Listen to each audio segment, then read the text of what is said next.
एक बड़ी जिम्मेदारी है आप सबके ऊपर, और बड़ी जिम्मेदारी इसलिए क्योंकि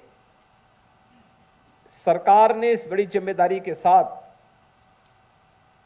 समाज के एक निर्माता के रूप में, राष्ट्र के एक निर्माता के रूप में आप सबकी भूमिका को आगे बढ़ाने और उससे वर्तमान पीढ़ी को प्रेरित करने की एक बड़ी जिम्मेदारी आपको दी है। एक बड़ी जिम्मेदारी है आपके पास।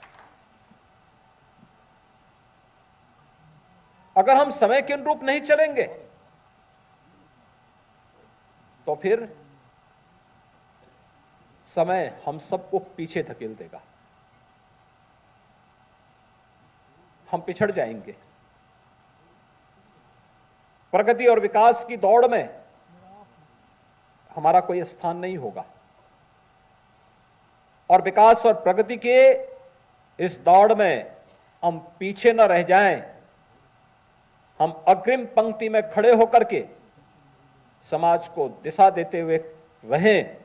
इस भूमिका के साथ हम सबको स्वयं को तैयार करना होगा। और आज जिस तेजी के साथ आपने देखा होगा,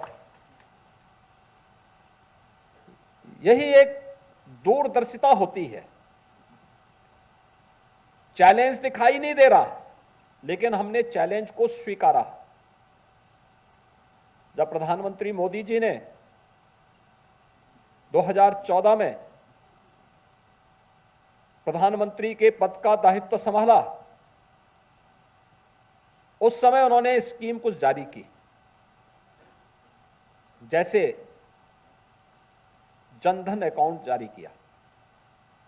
48 करोड़ गरीबों के बैंक में खाते खोले गए।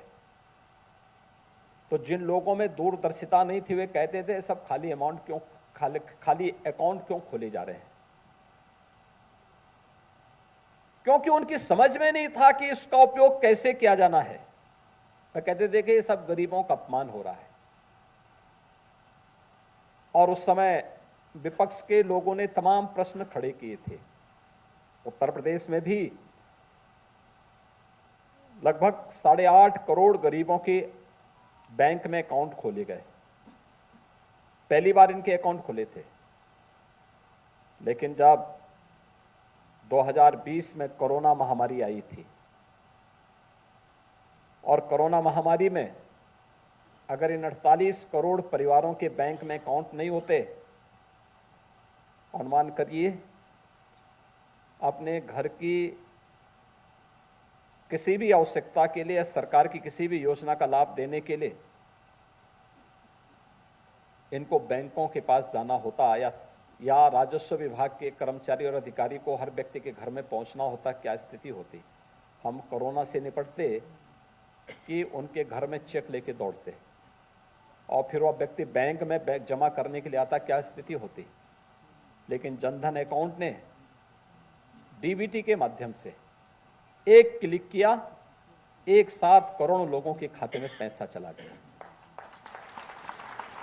मीडिएटर भी समाप्त। जो बीच के दलाल हुआ करते थे उनकी दुकानें बंद हो गई।